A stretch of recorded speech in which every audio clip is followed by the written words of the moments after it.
Good evening mga nanay. Magbigay ako ng tips sa mga nanay no. Kasi mostly na encounter ko sa mga problems ng mga nanay. Kinausap ko yung isa sa kaibigan ko. Umiiyak siya. Bakit? Ang tingin ko siya, bakit na parang payat mo na ngayon, ang ganda mo noon, ngayon parang naano siya yung mukha niya, kasi yung problema niya, nangangaliwa yung asawa niya. Yan ang kadalasan maranasan sa nanay, na ang husband maghanap ng iba. Bakit maghanap yung husband natin? Kasi pinabayaan na natin yung sarili natin. Hindi na natin inaalagaan, kasi ang time natin nandoon na sa bata at saka sa trabaho natin. Wala na tayong time sa sarili natin. Yan, yung mga asawa natin, gusto nila na maganda. Yung kagandahan natin sa dalaga pa tayo, mas lalong gumaganda tayo yung mayroon na tayong anak, kasi yung body natin na nag-change na. Paano gumaganda pag yung mukha natin palaging nakakasungit, sumangot, no? Parang tayong always palaging galit, na yung mukha natin nakasumangot, may tanim ng galit ng puso, no? Iwasan natin yan, kasi na stress lang tayo palagi. Yan ang dahilan na tayo ay tumatanda tingnan. Hindi na tayo magandang tingnan. Yung ating mukha kumukulubot lang lalo. Pero ang mukha ko may kulubot dahil may edad na ako. Ngayon ko na lang na, noon hindi ko naranasan yung mag-smile, no? Pag ginawa ko noon pa, siguro batang-bata pang mukha ko ngayon, no? Pero bago pa lang ako nakatuklas na ang smile nakakabata sa mukha, no? Stress, iwasan ang stress. Pag wala tayong pera para pangbili ng kahit anong dito, bagnos, smile lang. Smile can make you young looking. Yan lang, kahit saan kayo magtanong, yan ang totoo. Smile can make you young looking. Yung mga kutis natin dito, yung mga panit natin, yun hindi naman masyadong makinis yung panit ko, kasi may edad na ako, 50 years old na ako. Pero anong sikreto ko, parang hindi masyadong kumukulubot yung legs ko, yung mga panit ko, kasi yung 50 ngayon matanda na tayong tingnan. Wala naman akong ikabili ng lotion na pangpaputi or anong mga lotion yan. Ang ginagamit ko lang yung dahon ng papaya. Pag maliligo ako, magpupunas, yung dahon ng papaya, hindi ko yun makalimutan. Magkuha ko ng dahon ng papaya, magsabon ako dito. First, lagyan ko ng sabon, dahil kukuskusin ko ng dahon ng papaya. Yan ang gagawin kong lugod. Anong lugod sa Tagal? Hindi naman masyadong kulubot, at saka kinis-kinis ng kaunti. Yan, kinis-kinis ng kaunti. Diba? Yan lang, dahon ng papaya. Pag ginagawa ko yun sa bata pa ko, siguro ang kinis ng balat ko. Hindi ko ginawa yun ngayon lang na 50 na ako, 49, parang 50 na. At saka tinatry ko, hindi naman ako masayahin noon pa lang. Parang ang mukha ko parang nakasimangot always. Pero tinatry ko yung mag-smile, no? tingnan mo yung mga video ko, parang naka-smile always. Because, why I smile always na-prove ko na nakakabata. Yung mukha ko noon ng batang-bata pa ko, 41. Parang tanda ko nang tingnan, i-compare ngayon sa mukha ko nga sa smile, palagi na akong nag-smile. Hindi ka na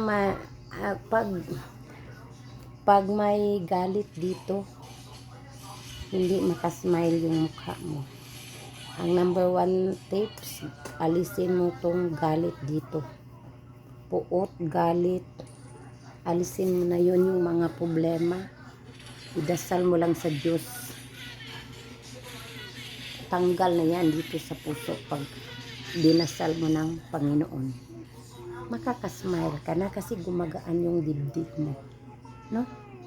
Yan. Yan ang step. Alisin mo yung galit.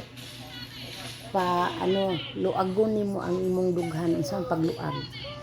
Anong gagawin para lumuwag ang dibdib? Mag-pray ng Panginoon. Yung lahat ng problema, stress, kung ano man yang mga mabigat na problema sa Panginoon mo, isabi. Siya ang gumagawa ng kaluwagan ng dibdib mo at maluwag yung isip natin. Pag maluwag na dito, makakasmile na tayo. Hindi tayo makagawa ng smile kahit wala namang wala namang galit na nagsasmile, no? Hindi naman yun normal, galit yung mukha mo at nakasmile ka. Yan ang tips ko. At saka wag pabayaan yung sarili natin. Bigyan ng halaga kahit kunti lang time na mag-care ng self natin. Kahit anong busy tayo, pero wag pabayaan. Kasi kung napabayaan mo na yun, hindi ka magandang tingnan, no? Yung dalaga pa tayo, anong ginagawa natin? Unahin natin yung self natin para gumaganda tayo. Pag may utak tayo, mas lalong bibigyan natin ng time kahit busy yung self natin para hindi tayo iniwanan ng asawa natin. No, hindi siya maghanap ng iba. Bakit maghanap? Kasi yung tingin sa asawa natin para na tayong hindi na tayo magandang tingnan kasi hindi na natin nakikare yung self natin. Yan lang ang tips ko, mga love, sa mga nanay. Lalong pagandahin yung ating sarili. Paano gumaganda pag hindi ka marunong mag-care ng self mo? Ako ngayon, pag magagalit ako, hindi naman natin maiwasan, normal naman tayo, no? Yung mga lang ang hindi magagalit, yung nanalos yung isip, para na lang yung nakasmile, no? May magagalit man tayo, pero hindi natin patagalin, no? Pag hindi mo binura yung galit mo, nasa puso always, yan ang nakatanda natin at makakreate ng sakit. Yan, mga loves. Yan ang mga tips ko, mga nanay. Bigyan ng kunting time na mag-care tayo sa ating sarili. Kahit wala tayong pera, ang smile hindi naman nabibili yun ng pera eh. Paano mag-smile? Kuha ka na kuhaon ng puot sa damdamin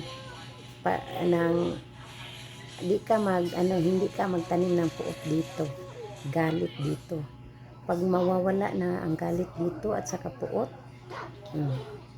smile ka na. Yung mga problema sa Diyos lang sabi. Istorya sa Ginoo. Isalig sa Ginoo nga siya ang musob, luag ang dughan.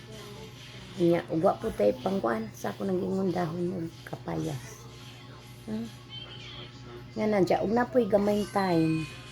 Tayo jud tay kwarta igo sa bugas, mag-save ka ba? Kahit kunting barya lang. Tumagal lang tubagal, mudaghan na.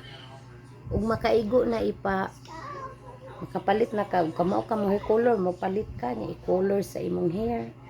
Karon 50 ko unique ang color no. Oh. Sa na lang, basta ka nang mukuan po ka ba ka nang di po kaingon nga. Bahala ni akong buhok ka na. Imong kanang pag color makalok man po na og lesser sa atong porma. Muna nga ugwa tay kwarta hinay-hinay lang jud tigom di po nato dali-dalion. Kadugayan mo daghan na maka-afford na ta og paadto sa parlor nga kuan hong hair or 50 years on sinaw no. Ning lakaw ko giaan ko nakaasawa og partner. Kay sa una perti kong luoy tan-awon tiguwang kuno ko tan-awon kay sa una. Tungod kay wala pa na ho hindi pa ako marunong mag alis sa puot dito. Yung problema ko palaging iniisip ko. Hindi ako marunong mag-smile. Yung mga mga dahon-dahon yan. Oh, tinatry ko yung mayroon doon sa YouTube. Yung mga mga tao nung unang panahon. Yan lang ginagamit nila. Dahon ng kapayas. At rinay ko. Yung kutis ko nag-iba eh. Yung grano dito parang kumikinis eh. Yan lang ang mga tips mga loves. Huwag pabayaan ang sarili natin. At saka magbigay ng kahit kunting oras para sa pag-care sa ating sarili. Parang hindi tayo maiwanan ng ating asawa. Yan lang po mga loves. God bless and thank you for watching my vlog.